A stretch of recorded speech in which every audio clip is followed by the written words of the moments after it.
যে ব্যক্তি নিজ এলাকা থেকে কমপক্ষে প্রায় ৪৮ মাইল ৭৭ কিলোমিটার বা তার বেশি দূরে সফরের নিয়তে বের হয় এবং ১৫ দিনের কম সময় অবস্থানের নিয়ত করে তাকে শরীয়তে মুসাফির বলা হয়।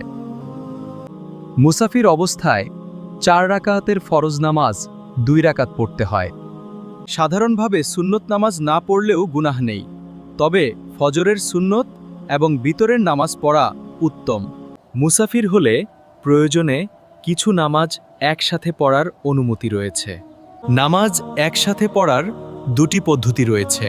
এক পদ্ধতিতে জোহরের সময় জোহর আদায় করে সঙ্গে সঙ্গে আসর আদায় করা যায় এবং মাগরিবের সময় মাগরিব আদায় করে সঙ্গে সঙ্গে এশা আদায় করা যায়। অন্য পদ্ধতিতে আসরের সময় জোহর ও আসর একসাথে পড়া যায় এবং এশার সময় মাগরিব ও এশা একসাথে পড়া যায়। নামাজ একসাথে পড়লেও জোহর, আসর ও এশা কসর করেই ২ রাকাত পড়তে হবে।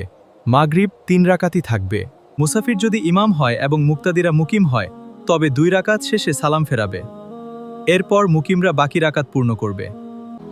মুসাফির মুকিম ইমামের পেছনে নামাজ পড়লে পূর্ণ নামাজ পড়বে। নিজ এলাকায় পৌঁছালে বা কোনো স্থানে ১৫ দিন বা তার বেশি থাকার নিয়ত করলে তখন থেকে আর কসর বা জমা নয়, পূর্ণ নামাজ আদায় করতে হবে। আল্লাহ তাআলা মুসাফিরের ওপর নামাজ সহজ করেছেন। তিনি বলেন, আর যখন তোমরা জমিনে সফর করো তখন নামাজ কসর করলে তোমাদের কোনো গুনাহ নেই। সূরা নিসা ১০১।